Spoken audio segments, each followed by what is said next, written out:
Donkey Jaw Projects!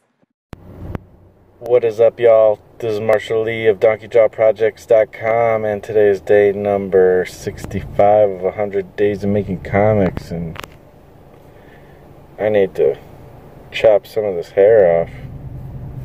Look at that. It's crazy. It's getting crazy. Crazy.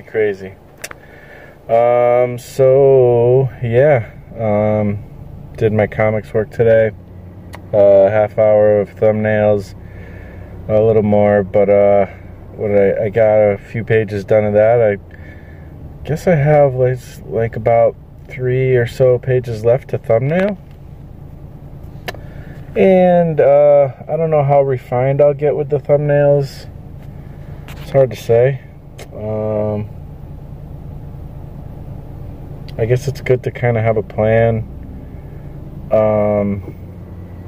I don't know. For some reason, I don't stick to a format.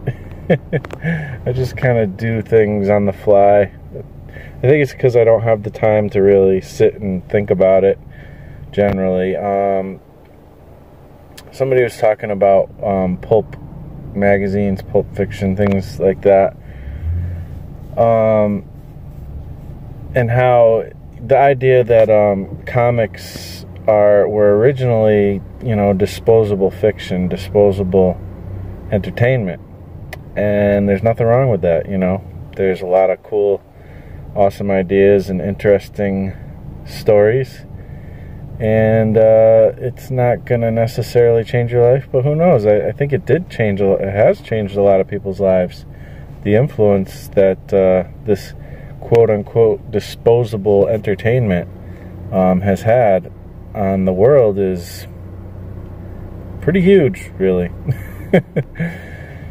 But I love the way, like Alterna Comics, Peter Simeti, he's the guy who owns it and runs it and all that stuff. That's how he feels. Like, he talks about it. He's like, I hate how, the prices of comics are, anywhere from $3 to $5, sometimes more, for just a single issue. And it's like, it's a lot less content too. Like reading, it takes less time to read modern day comics generally, because there's not as much dialogue or not as much panels, things like that. So it's like, you're having to decide whether you want to get a comic book or a couple comic books or have dinner, I mean, it can be that drastic. It's supposed to be something where it's like, oh, it's like, will I like this or not?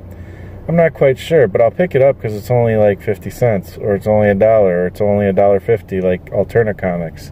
That's how it used to be with these comics. It's not that big a deal to pick one up, and if you don't like it, no big deal. You barely spent any money on it.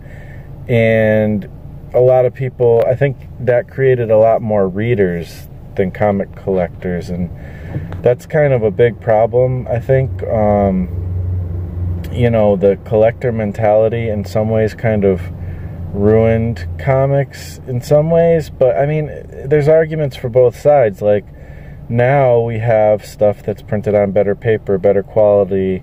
I mean, these books, the artwork is like literally work of art, and not that it wasn't before, but now it's treated as, a lot more precious, and therefore we get art that's just a lot, not all the time, but sometimes it's more like refined, and I don't know, compared to how before it was just like, we just gotta get this thing done, whether it's beautiful or not, as long as it tells a good story. It doesn't matter, because we gotta do next month's issue next, we just gotta keep moving from one to the other.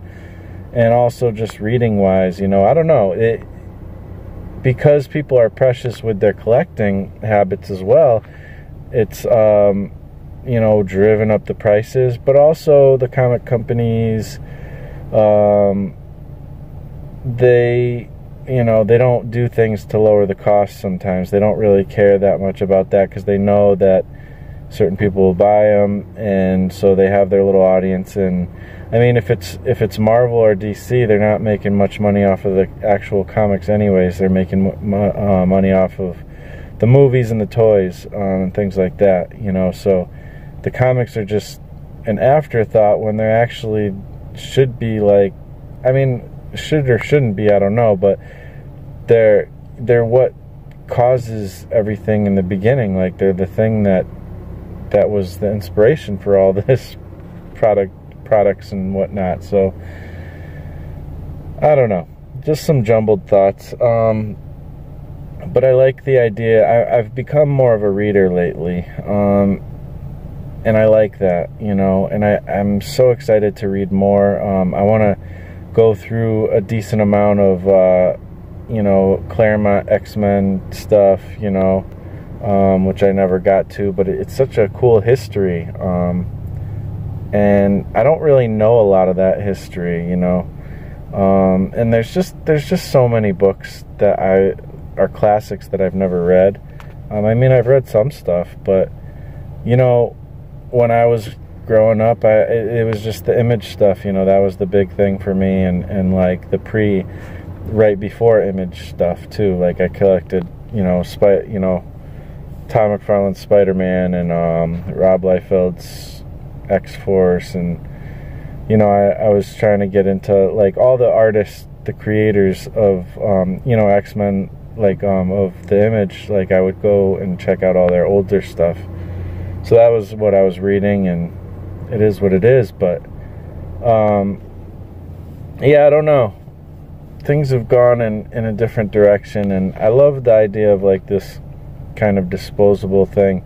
And I kind of thought maybe with digital you can still get that, but I just, as much as digital's cool, and I read some digital stuff here and there, I mean, that's the opportunity though, to do that same model.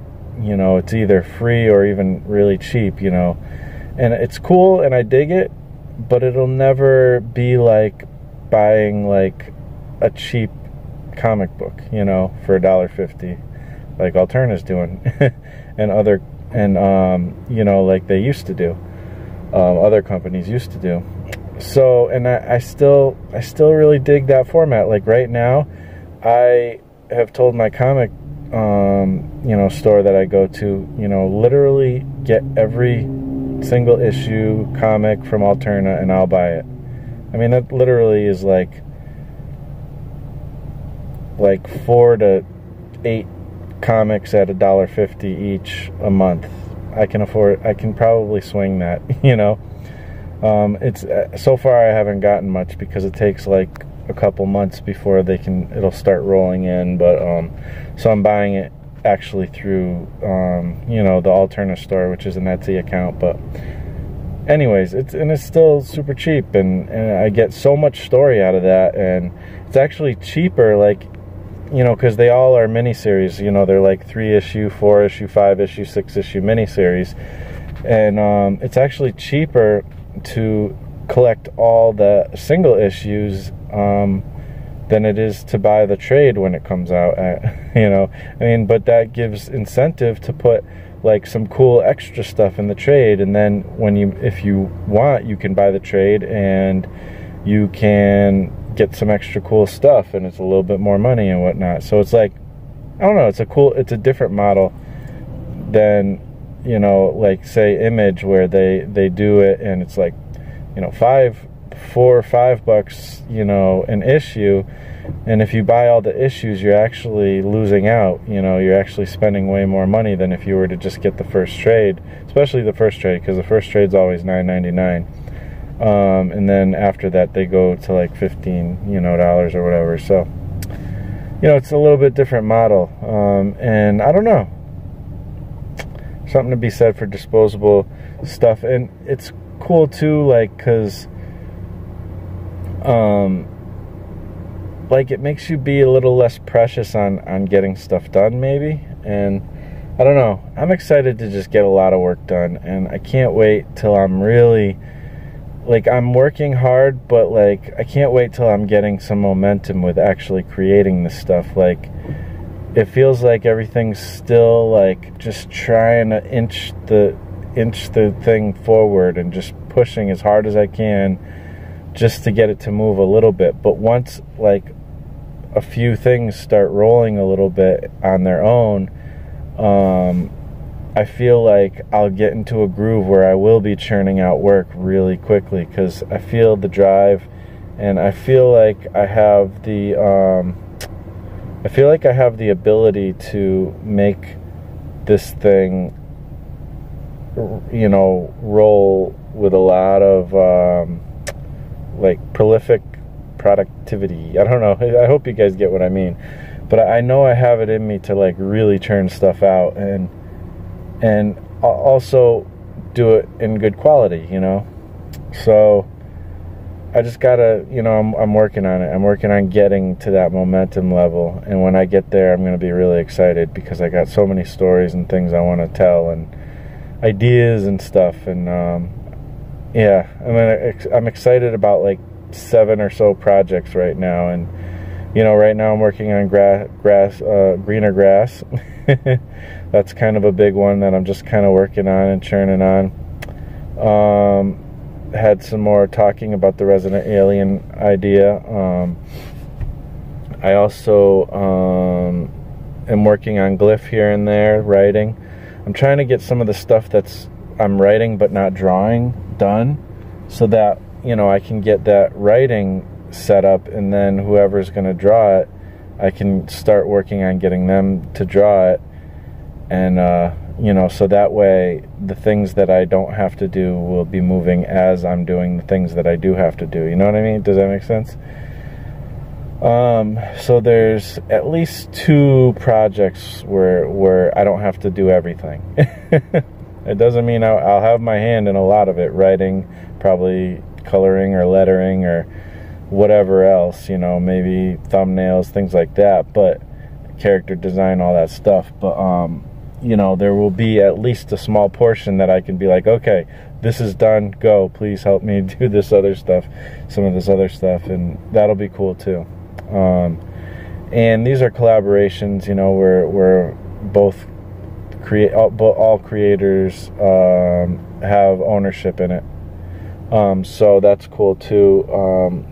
But I would like to get to the point where hopefully I can run like a Kickstarter and try to make enough money to maybe pay some people for the next project. You know what I mean? I don't know if that's, do you think that's ethical? I think it's okay. I don't know, like, because some people do make a profit, you know. I think it's okay to make a profit, and if I do make any profits from a Kickstarter, I would like to put it into the next project, and I hope that's okay. What do you guys think?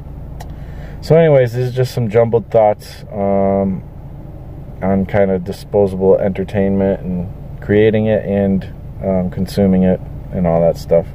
Hopefully you guys dig it. It's the weekend coming here now, so hopefully I'll be able to get some extra work done. We shall see. Other than that, I really appreciate you guys checking my stuff out. Much love out to all of you. You guys all rock, and I will talk to you on the next episode. Peace out.